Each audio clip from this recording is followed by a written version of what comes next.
Hello, ladies and gentlemen. Welcome back to another glorious episode of the Escape the Board podcast, where we are all about everything tabletop gaming.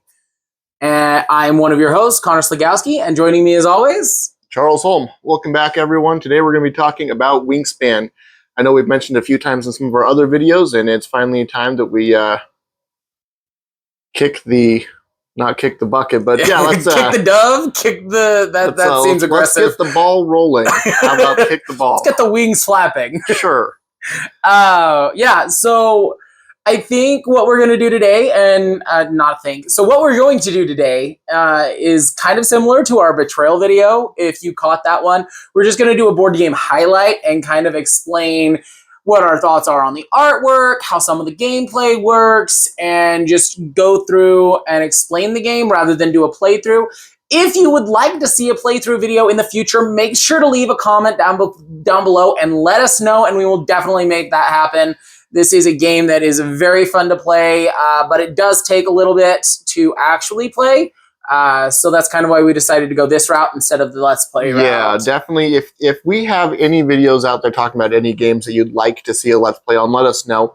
We've been trying to avoid any of the longer games. We don't want to take up too much of your time with 3-hour videos.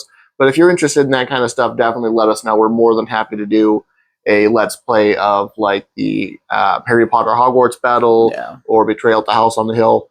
Yeah, just let us know. Happy to play any day. Absolutely. And with that being said, I mean, honestly, I'll start the conversation here. This game is adorable. Not necessarily the word I would have used. It definitely has a very thematic art style. Very accurate depiction of cute animals. But when I think adorable in game, I think a little more cartoonish. Exactly. Yeah, that's right. But it is very photorealistic. It's like hand-drawn images all the way around, like you would see in maybe sketchbooks from bird watchers. Yeah, it legitimately looks like somebody has gone out as a bird watcher and just started sketching the birds that they see in the wild. It's actually kind of crazy how accurate some of the depictions are.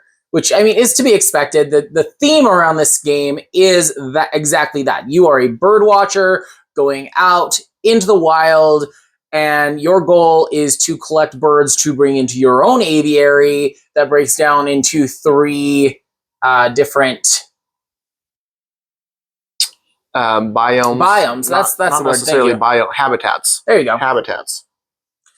So you find birds that like to live in the forest, birds that like to live out in the fields, and birds that like to live near the rivers. Yeah, on the water. Yeah. So, I mean, thematically, it's kind of a wild game. I don't think we've done a video yet on Isle of Cats, but I know we've mentioned a couple of times in some of our other videos that sometimes when you find games with kind of almost bizarre, boring sounding themes, that's when you get some of the most interesting gameplay, I think. Yeah. Obviously that's not a guaranteed every single time, but this is definitely an example of that. This is a very clear example of that. Yeah. This game, I will tell you, I struggled to understand why anybody would want to play a game based around bird watching. But then I heard review after review about how amazing this game was, especially for beginning board game enthusiasts, in order to introduce people into the board game hobby. And so I had to pick it up eventually. Yeah, this game has a lot going on with it. So this game includes cards, dice rolling, tokens, miniatures. This is an engine builder game. Yeah, it definitely brings in the feel of a big box game while not being so complicated that it's easy to get confused. I mean, you say that, but we've gotten confused a couple of times. A couple times. That's fair. And we're pretty good at board games. To be fair, Wingspan is relatively easy to play, and definitely it's one of those games where if you make a couple of mistakes, it does not affect the gameplay whatsoever. You probably won't even notice that you're making them until you go back and read the rules for like the 3rd time, and you're like, oh, whoops. Yeah. But I mean, it is an easy enough game that it is one of those games that you can sit down and teach in probably 15 minutes. Oh, here's another thing. The game also includes an AI. So that's A lot going on in such a simple little game, right? Yeah, so the game actually calls that AI an automa, an automa factory, according to the side of the box here. Yeah, so when we say AI, we're not talking about anything that is It's digitized. not digital. It's not, but it's not a computer. It is a card-based player, so you can play by yourself if you so choose. It's one of those games that if you are so dedicated and so like you're looking to scratch that itch of I need to play a board game, but nobody wants to come over, or I don't have any board game buddies, they've built in a mechanic so that you can play the game without needing additional companionship. Now, Connor, how much do you know about the history of board game AIs? Not much. It's kind of a weird Concept? Yeah, it is. It is a weird concept. I could be wrong. It's been a while since I've done any reading on it, but I believe the first ever attempt to kind of compile an AI system was with tic-tac-toe. Okay. And Wingspan does a little bit differently, but it might have its roots in the same system. But basically, what you want to do if you're trying to compile some kind of AI to play against, if you want to play checkers, if you want to play chess, if you want to play Monopoly, maybe not Monopoly, because games that have a random element are a little bit harder to pick up with an AI. Yeah. Anyway, so what you can do is and Lord, is this tedious. So you take your turn, or if they go first, whatever. But on their turn, you write down everything that they could possibly do on their turn. Right? Again, for chess, this sounds extremely tedious, and it is. Yeah. It is. But for tic-tac-toe or checkers, it's relatively simple. You get 4 options or 10 options. It's not that bad. Yeah. And then you color code every single one of them.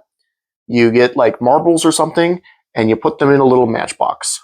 Shake it up, pop one out, whatever color it is, that's the action they take. And then on their next turn, do it again. And what you can do is on games where the AI wins, you take an extra color of the winning move, pop it in the box for that final move. And again, for stuff like TikTok, it's really easy to have TikTok. For tic-tac-toe. For tic-tac-toe, it's really easy to just have, like 6 separate boxes, right? Yeah. For something like checkers, you're ending up with like 120 different boxes. And it's ridiculous, I get it. But anyway, so if the winning move, you pop an extra marble into the box, and a losing move, you take that marble out of the box. You play again, you do this 100 times, or however complex the game is. Obviously you're going to need more iterations, but eventually you're going to have an AI system that is designed to usually win.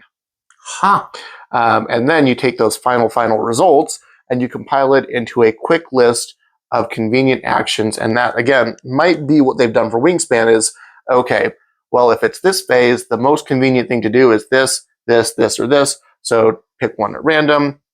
They stand a good chance of doing something productive. Good to know. Yeah, so board game AI, that's a thing that exists. Honestly, I had never seen anything like that until this. Mm-hmm. I didn't know that, obviously, right. Like, there's...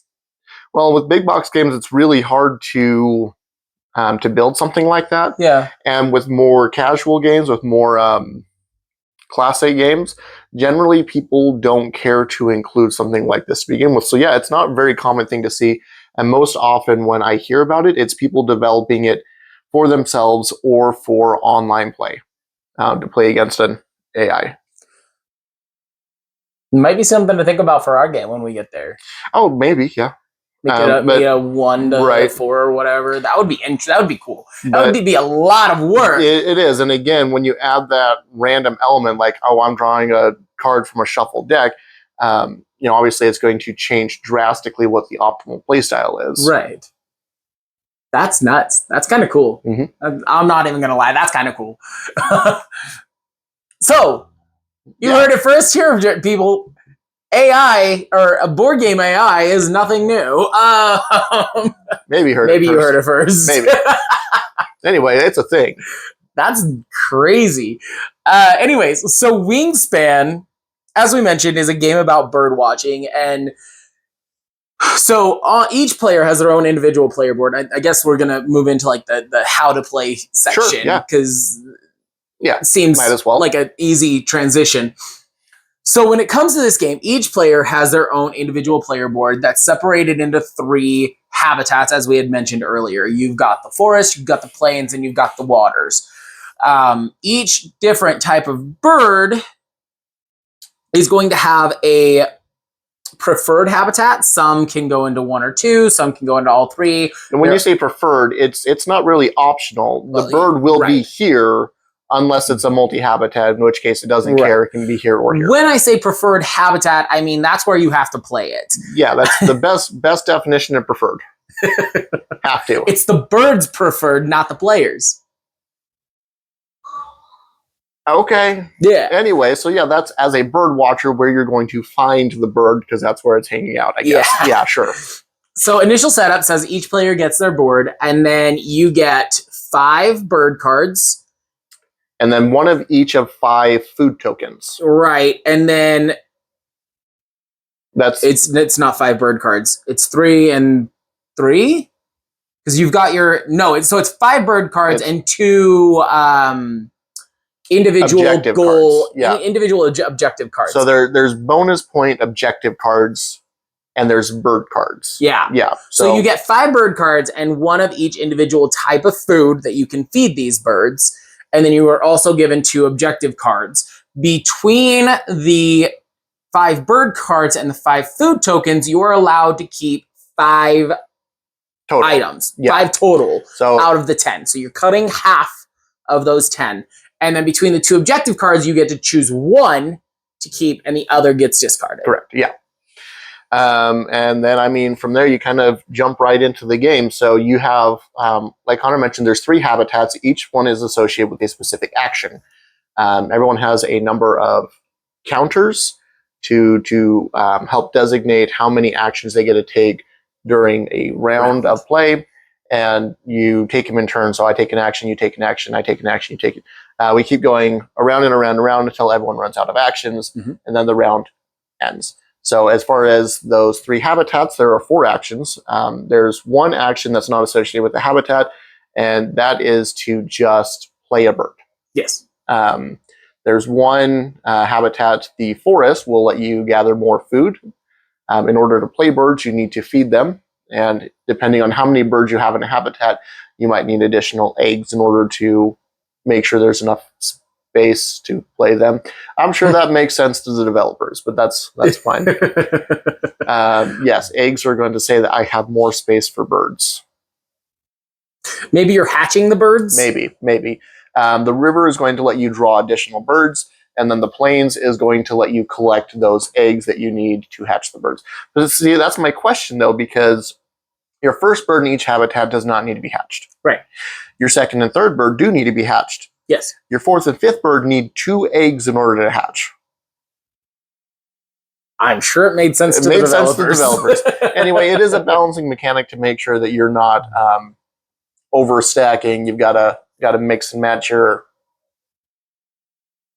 actions. Yeah. So as Charles said, of the 4 actions that you can take on your turn, there are 4 options.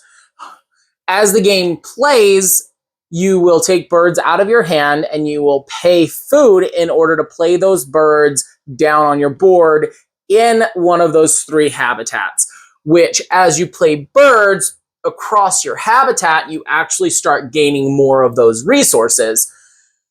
And where the engine builder option of this comes in, the engine builder mechanic of this game comes in, is as you play birds in the same habitat, you actually activate abilities of those birds as you work your way back towards the actual habitat. So you play your little cube that says, I'm taking my turn for this round at the end of your row. You get whatever resources are there. So say I have... Not to cut you off, but I think you're going a little in-depth for someone not looking at the board. Okay. Sure. Point is, you play a token to say, hey, I'm taking this action, and if I have more birds in that area, the action is going to be better, and some you some get birds additional will give you additional benefits. You get as well. additional benefits based on the amount of birds you have when you take a certain action. Exactly. So, for example, if I'm gathering food and I've got 3 birds in the forest, I'm going to get a bunch of food because I'm making the birds gather for me, I guess. You're going to get additional food, and then you're going to get whatever actions your birds say to do along the way, which could be more food, it could be more and points. Not all birds come with additional actions. Right. It's actually not, I'm not going to say it's not common, but it is not the status quo for birds to have additional actions. So birds, I would argue most of them do. I disagree. Either so maybe not repeatable actions, but most of them have at least a one-time action. Right, but when you're taking the action and you're running down your bird's actions, it's the repeatables that I'm talking about. That's fair. So every bird is going to come with a couple of different elements associated with it. It's going to talk about its how large it is. It's going to talk about obviously what kind of food it eats. It's going to have its Latin name.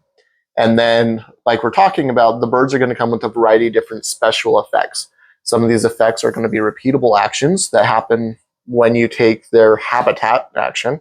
Some of them are going to be a one-time thing when you play them. Some of them are going to be an if-then, like if I play another bird in this habitat, then I take this effect or whatever. Right. There are birds in this game that just don't have anything extra, Correct. but they are generally worth more victory points at the end of the game. Yes, birds are worth victory points by themselves, as well as eggs are worth victory points. Those special cards that we talked about at the beginning, your special goals, are worth victory points. And then there is a universal goal as well that's worth victory points that you're going to want to keep track of throughout play. Yeah, this game is played over several rounds, as we mentioned rounds. earlier. Each round, you're actually going to have one less action for the round, one less turn for the round, because you take one of your markers at the end of each round and you mark your individual scores, because not only are you trying to build out your own aviary, but you are also trying to hit round goals, you are trying to hit objective goals, and you are trying to reach end of game goals all virtually at the same time. What is the difference between end of game and objective goals? Am I misremembering a part of this? I think it's just the two you need to worry about is the round goals and then your objective cards. So when I say end of game goals, I'm talking about like overall victory points. I'm talking about gathering eggs, tucking cards, storing food. Yeah, not really goals. Those are just extra victory points. That's sure. fair. Okay. Yeah. I mean, as thematically goes, though, kind of taking a step back, we keep talking about food. What kind of food is there? There's grain, so you've got fish, the invertebrates, which are like insects. You've got berries. You've got grains, fish, and mice. It's not rodents. Rodents. Rodents. And each type of bird is going to prefer different types of food. Some birds will eat a couple of different types of food. Some birds are very specific, insect-only diet. Some birds are just like, I'll take anything. And there's a little random, or a little food is food, wild symbol on there that just says, food is food. You can feed me anything. Some birds are hungrier than other birds and need multiple food in order to, I guess, be coaxed out of hiding so you can find them in their habitat. Right. For example, I know there's at least one bird that requires 2 invertebrate to play. Mm-hmm. Some birds require multiple types of food, even though they need more than one. I believe there's one that requires a grain, a fish, and a berry. I'm thinking of one that takes 2 grain and a berry. Right. Mm-hmm. There are also... So on the card specifically, when it comes to food, there are 2 options when it comes to food. There is and or an or option. The and option that says I need this and this is a little plus sign, whereas this or this, there's a little slash between the types of food. So it'll tell you whether or not you need an invertebrate and a berry or an invertebrate or a berry. Yeah. Let's talk about some of the birds for a second, I think. Yeah. Tell me your feelings. I mean, obviously start with describing how it works, but tell me your feelings about how the card drawing system works when it comes to collecting new birds. Right. So when it comes to collecting new birds, there is a little area that is player accessible that at any given time you have 4 birds to choose from. When you have 3. I think the board is 3. You are correct. 3 birds. Where did I get 4? No idea. Anyways, okay, so you have 4. Well, you do have 4 options because you can always draw one right off the top of the deck. That's true. So you have 3 birds that you can see that if you're doing the collect a bird option, that everybody can see, everyone's aware of. If you like a bird that is visible, you can take that, and then it gets replaced immediately after. If you don't like anything you can see, as Charles said, you can just take one right off, take a random chance off the top of the deck and hope you get something good. Mm-hmm. Which, if a little bit earlier, I mentioned the word tuck. There's some birds that use the tuck keyword that just means you slip a card underneath and it stays there for the rest of the game, and then that counts as a victory point at the end of the game. But is not a playable bird. Exactly. It goes out of game. It is just a victory point at that point. The tuck mechanic, I think, is meant to represent birds eating other birds. Maybe. I think. Because you'll find it most commonly on carnivorous birds like hawks. Right. Hawks, eagles. Yeah. That makes sense. Again, this is a very thematic game. But that's pretty much the way that card draw works. You have the 3 that you can see. You can take one off the top. How often, and I know it's happened to me a couple of times, which is why I'm curious on your perspective on it. How often are you running through a round and there's a bird that you like kind of want, but you need to get a couple other things done first, and then the round ends? Now, at the end of the round, all of the birds that are revealed are discarded and a new batch is thrown up for you to look at. How often do you look at the new batch and you're like, ah, crap, I should have gotten that other bird while I had a chance? More often than I care to admit. Yeah. It's happened a lot where there's a bird that's visible and you're like, nobody else is taking it, but I could really use it, but I need this particular benefit. I've got to get food this round. I've got to get eggs next round. They cannot wait because I'm working on round goals. Yeah.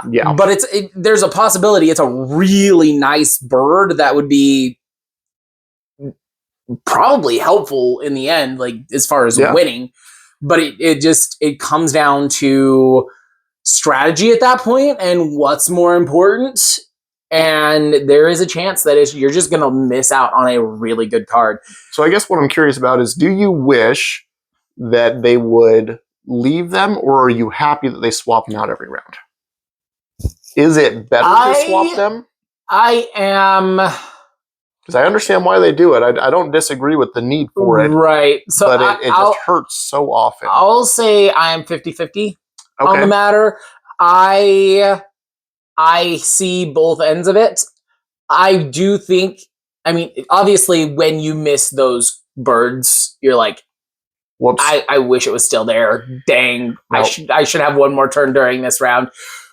But there's also a balance to it, and you don't want the same birds to constantly stay visible, because then you're missing out on a lot of other options. So how's this as an optional rule? And again, not our game. If you wish to play this way, I'm not going to stop you. Definitely not in the rules. Hear me out.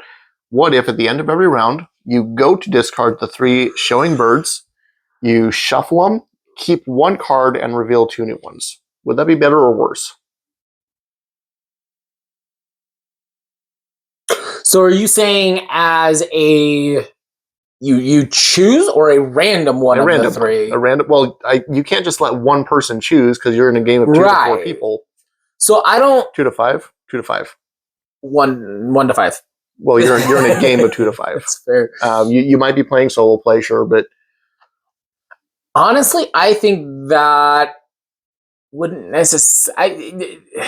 At that point, you've only got a 33% chance of getting the 1 card that could be super useful. And sometimes none of the cards are useful, and sometimes 2 of them could be useful. I don't agree with that. I'm not a fan of that homebrew. Okay.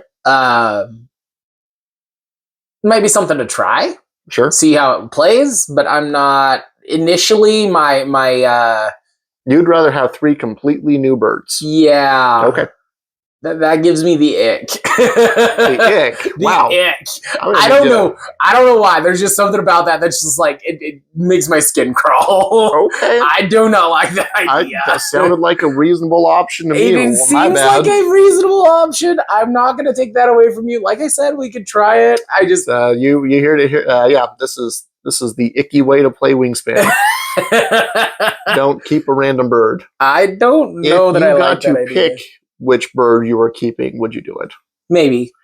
How do you balance it in a 4-player game? I don't think that you could balance it, and that's why I say I don't like the idea of keeping one bird, because, again, I like games with options. And if you've got options. Yes and no, because, like, again, you've got a 66% chance of getting rid of the one bird that you think you want. If there is one bird you think you want. Right. And if there's 0, there could be 2. If there's 3 you don't want, then you're just wasting the chance of having another good bird come Well, what out. if I want that bird?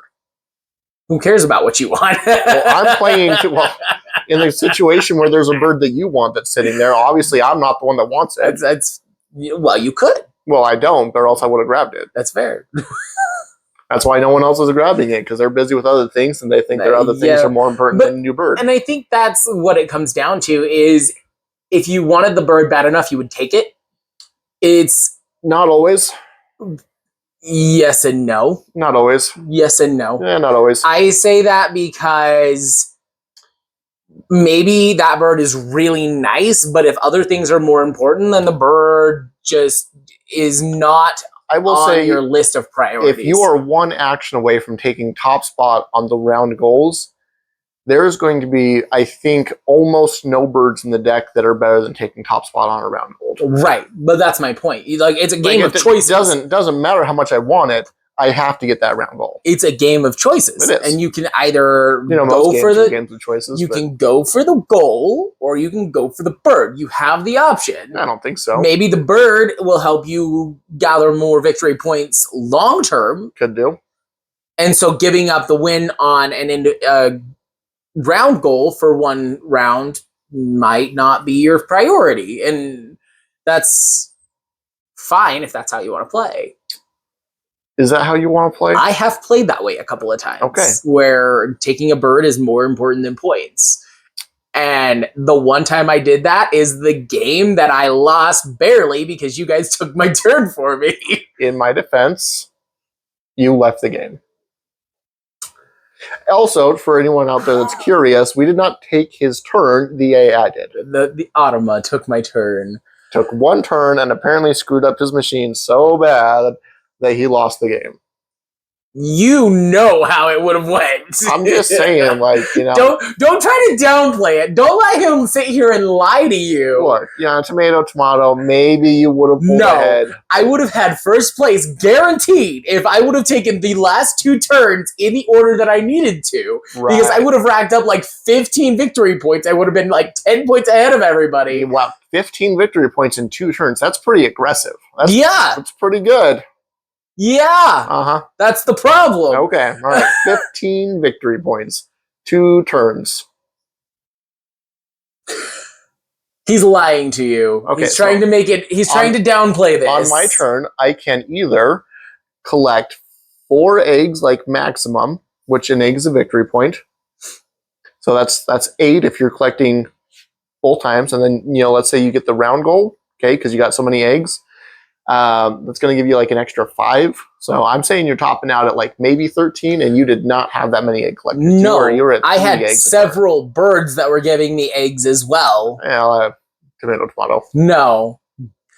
So the problem here, for those of you that haven't caught the story in our previous videos, it should be water under the bridge, but I'm still salty about it. So I'm going to talk about it. I had this great little engine in Eggville, in collecting eggs. In Eggville? Eggville. Okay, in Eggville. In the plains where you collect eggs. If I would have just taken my turn, 2 turns of collecting eggs, I would have not only collected the 4 eggs at the end, but I had 3 other birds that were giving me eggs in addition. And by doing that, I would have racked up enough points that it would have been, actually, I think it was 16. I think I was getting 8 eggs a turn. Maybe. And the one turn that I step away and they use the automa for moves a single bird out of my plains. So not only do I not get the 4 eggs. We actually moved the bird out of your waterway. Yeah, either way. We moved the waterway into the forest. We didn't even mess with your plains.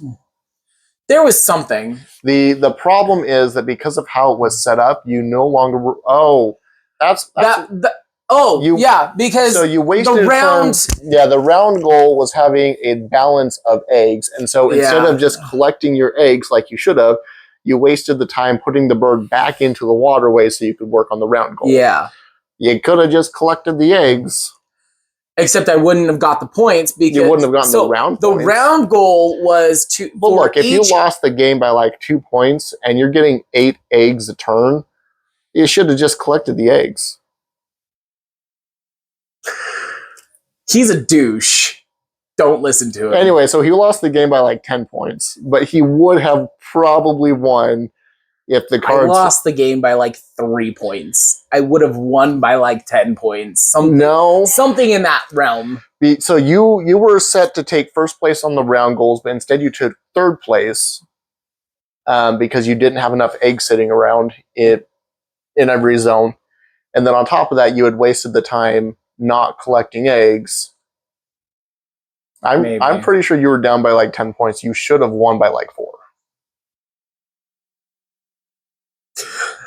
The semantics are not important. I think so. Because, either way. Look, if you were down by 2 points, just collect the eggs and win on eggs alone.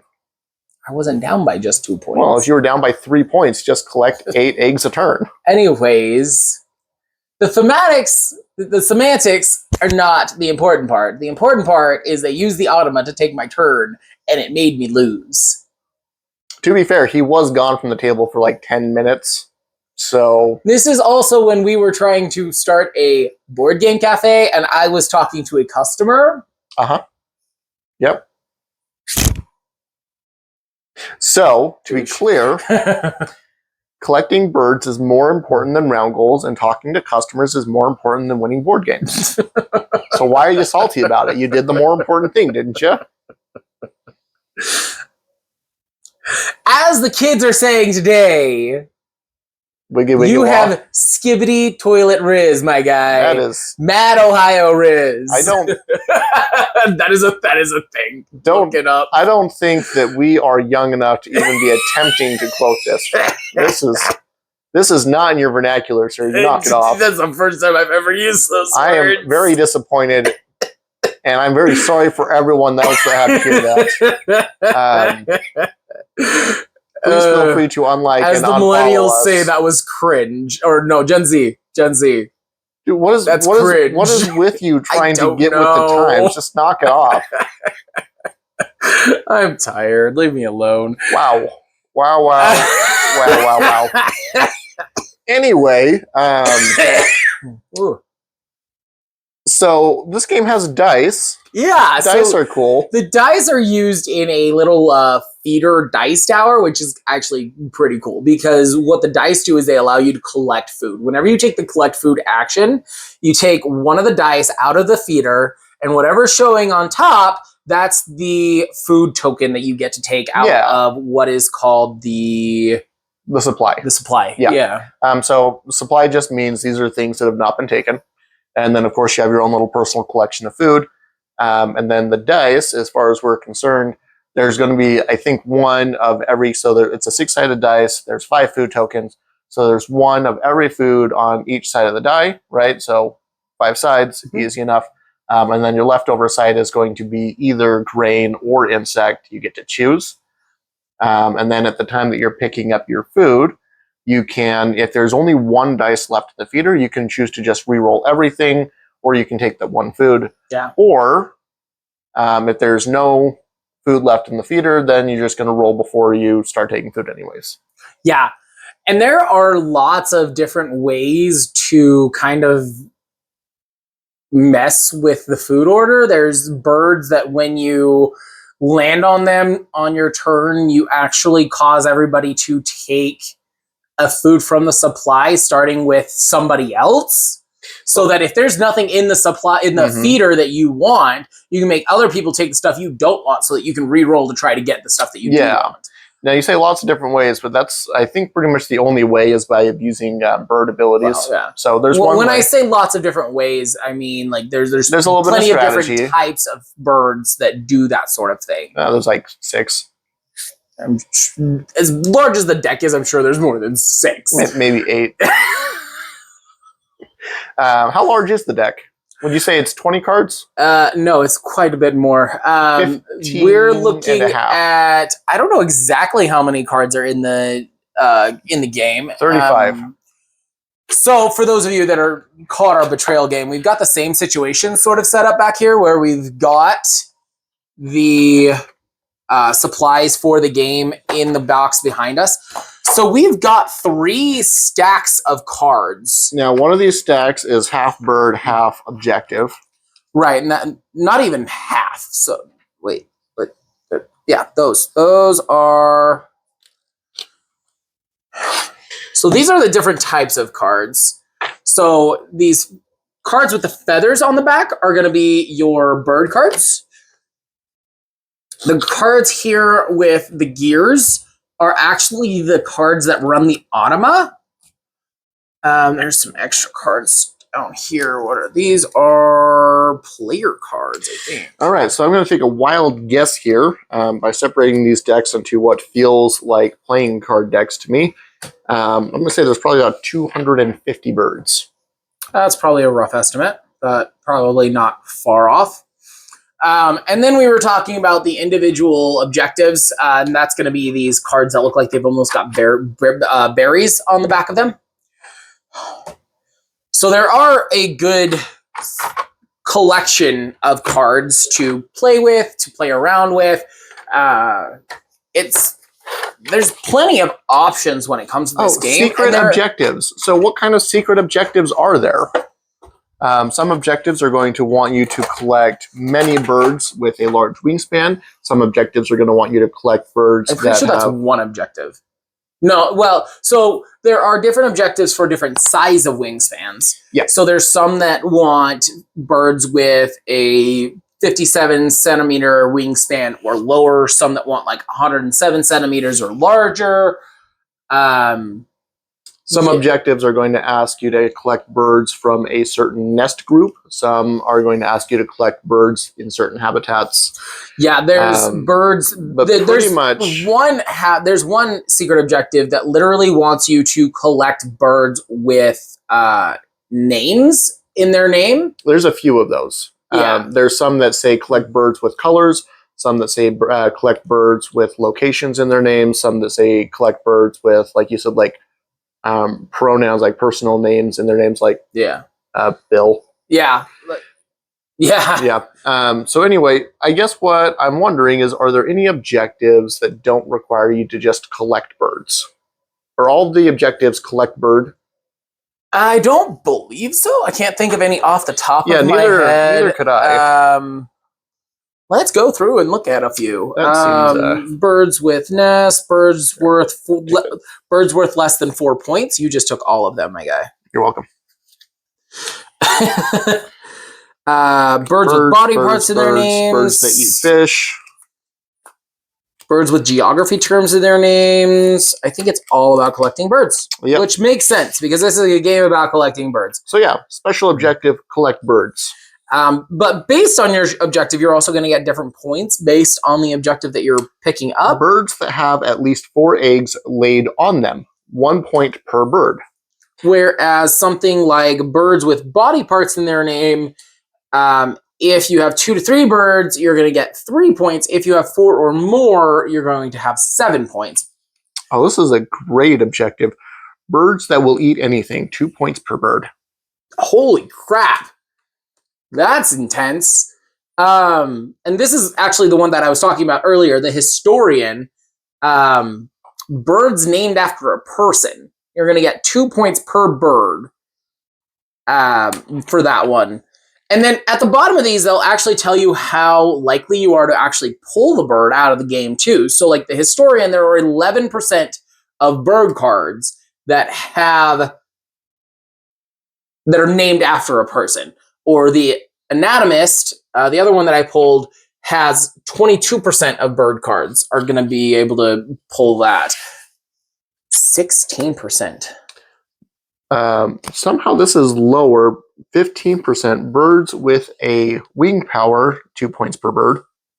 I feel like that would be more common, but yeah. But anyways, so when you pull your individual objective, it'll tell you what percentage you have. I found you a Baird's Sparrow. There you go. But I have no idea who Baird is. I have no idea who Baird is either. But it'll tell you what percentage how likely you are to pull the bird out of the bird cards. And generally speaking, cards that are objectives that are less likely for you to get a lot of birds on are going to give you more points. Now here's one without a percentage. Very curious. Birds in your habitat with the fewest birds. Birds in your habitat with the fewest birds. Okay. So you've got 3 habitats. Right. If you manage to fill up... How many points for each bird? 2 points per bird. So if you manage to fill up all 3 habitats with 5 birds each, that maxes you out at 10 points. Honestly, not that great. No. It's definitely better than some of the weaker ones. But that's if you manage to fill up every habitat. More than likely, your least habitat is going to be 2 or 3. You're going to end up with 6 points. Right. So yeah, that gives you an option or an idea of what some of these cards run. Birds that eat berries, you're going to get 3 points if you have 2 to 3 of those, or 7 points if you get 4 or more. Oh, here's another. And that's 22%. Here's another one without a percentage. Bird cards in hand at end of game. 5 to 7 birds, 4 points, and 8 plus birds, 7 points. That's not a bad one. It's not. Well, I mean, you have to waste a lot of time on collecting birds that you could be spending on collecting eggs. And I think there are only 3 cards in this entire deck that don't have a percentage, because I've only got 1 in my hand. So there you go. 3 objectives that are really just dependent on how you play the game rather than your chance of pulling birds out of the deck. And this one is birds that have at least 1 egg on them. Sure. 7 to 8 birds. Because any bird can have eggs. I don't think there's any bird with a 0 egg group, is there? There might be. You know what? Actually, I think there is. I feel like I've remembered. I think there's a couple. Some. Yeah. I know there's a few that only allow 1. Yeah. The bronze cowbird cannot have eggs. There you go. So for this eulogist, if you have, where did it go? If you have 7 to 8 birds with 1 egg on them, that's going to be 3 points. 9 birds or more is going to be 6. So yeah, any final thoughts about Wingspan? Honestly, so this has quickly become a fairly common game at our table. I picked this game up about 2 years ago. I'll be honest, I was apprehensive the first time you pulled it out. Yeah, you should have seen his face. So interested. I'm like, I bought this game and I'm like, hey, we should try Wingspan. He pulls it out. He's like, what's this about? I'm like, it's about bird watching. No, thank you. Let's do Betrayal today. Yeah, the look on his face was just like, what? Are you stupid? Which, to be fair, is the look he gives me regularly. But to be fair, you are stupid. Yeah. Okay. But we did try it. It was our first engine builder type game. Yeah. And I think that's why we love it so much, because I mean, I would say that it's nostalgic, but again, I've only owned this game for a couple of years. I definitely want to call it nostalgia. It's just a fun game. It is a fun game. So if you are new to the board game hobby, especially to the engine builder mechanic, if you've never played any engine builders before, it's definitely an easy one to get into. There are some bumps along the road, as with many big box games, but especially if you're a board game enthusiast, or if you are interested in getting into the board game hobby, or if you're just new to board games as a whole and you want to introduce yourself and a group of people into this hobby, highly recommend Wingspan. It, like I said, it doesn't seem like a game that would be fun. You think bird watching, personally, I think that seems boring as crap. But this game is fantastic. I will say my favorite thing about Wingspan is hunting for details on cards. Yeah. Looking at my special objective and being like, okay, I need big wing birds. Right. Drawing birds and being like, that, no. And then when I see that bird that's fitting right into my objective, like, yes, finally. Right. And just get a little ping of excitement, I guess, when I find the right card. Just that little ping of satisfaction. Right, which is really weird because, again, those special objectives, while they're worth some good points, I wouldn't say strategy-wise that is the way to win the game. Right. Definitely don't skip out on it, but definitely should not be your primary focus. Right, no. Do we want to mention a little bit of strategy before we sign off? I think we've gone over a little bit already. Eggs are worth points. Tucking is worth points. And at the end of the game, you want points, right? Easy peasy. I would say out of everything, the easiest thing to collect is going to be eggs. And eggs will help you collect more eggs. Yeah. And as funny as it sounds, eggs will actually help you collect other things too. There are birds that allow you to use eggs as food. That's true. Which is really fun. That when you can build that engine builder to bring in as many eggs as possible, and then you just start. Yeah, that's honestly I think the biggest downside with this game is that there is one clear strategy, and that is eggs. Yeah. If you're not running eggs, you're probably going to lose. You can win without running eggs. You're probably going to lose. I have seen people win without running eggs. Oh, you mean like that time when you were running eggs and... Oh, okay. All right. Well, I just remember you not winning. I am sitting here trying to hold my tongue. I just remember you not winning that time that you were running eggs. So I thought like it sounded like a good example. Anyhow, if you're interested in more detailed information about any part of this video, leave a comment. Let us know. We'll make either TikToks or follow-up videos. Something. We'll make sure to get to it. If you have questions or comments, make sure to leave them. Make sure to drop a like and a follow. And we will be sure to answer everybody that reaches out to us. We are here to build this community. That is a very strong promise to make. Now, we will attempt. We definitely support responding to comments as much as possible. But, I mean, honestly, if a video gets so popular and we've got thousands of comments, it's just not realistic. Right. We will do our best to answer your questions and to follow up to any suggestions you have. Yeah, we'll do our best. But we are definitely here to build up this hobby, build up the community within it, and spread as much positivity as we can. So make sure to, as I mentioned, drop a comment, drop a like, and leave a follow, or however you want to rearrange those words to make them make sense. Yeah. Yep. Do one of those things. Or all of them. Until next time, make sure you're escaping all the boredom, and we'll see you soon.